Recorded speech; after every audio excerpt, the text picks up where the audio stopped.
خۆشەویستەکانم مسلمانانە پرسیارمان لێکن ئایا میوەکەی ئەخورێ؟ فعلا ئەمە ملاحەزەیەکی زۆر جوان و پرسیارێکی زۆر بەجێیە. ئێمە بەداخەوە میوە ئەخۆین بەڵام ئیسفادەی لێ ناکەین. کاتی خواردنی شتەکانمان بەجێ نییە. بۆ نمونە کە گۆشت دەخۆین ئەگە چای نەکەین بەسەرەوە زانین هیچمان نەخواردووە، نازانین چاکە ناڵێ ئاسنی ناو گۆشتەکە بمژدەی ئیسفادە لە گۆشتەکەش ناکەین بەداخەوە. دوای چاکەش ئەبێ دوای چی بکەین؟ ئەنجاکسە دوای میوەکی کەین بەسەرە.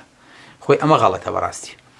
میوە ئەبێ بەسکی بەتاڵ بخورێ، میوە ئەبێ بە برسێتی بخورێ. حتا خۆی گەورە کە باسی ئەهلی باشتەکە فەرمەچی فەمێ وەفاکیهەتی مما یەتەخەیەڕون، دوای ئەوە وەلەحمی طەیری مما یەشتەهون. دکتۆر کە ڤیتامین تێهاتێ، ڤیتامین ئەلەمانە دروست بووە خۆشەویستەکەم، کە ڤیتامینی تێهاتێ لە بەچی ئەلە بەسکی بەتاڵ بی خۆ بۆیکە ئیسفادە لە ڤیتامینەکە بکەی. بەس ئێمە لە کاتێکا زۆر تێرین هیچی ترمان بۆ ناخرێ، چونکە میوە بە سووکە زانی هەتخوا میوەکەش بێنە، چونکە جێ بێتەوە.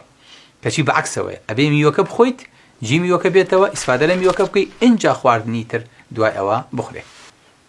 بەڵێ خۆشەویستەکانم، ئەمەش بەشێکە لە خۆراکی پێغەمبەری خوا سەڵ سەلەم. ئەگەر نەیکردایە پێغەمبەری خوا دەستی بۆ میوە نەبردایە، ئەمڕۆ لەوانەیە ئێمە بە حرام و بە ئیسراف و بە زیادەڕەویمان بزانایە.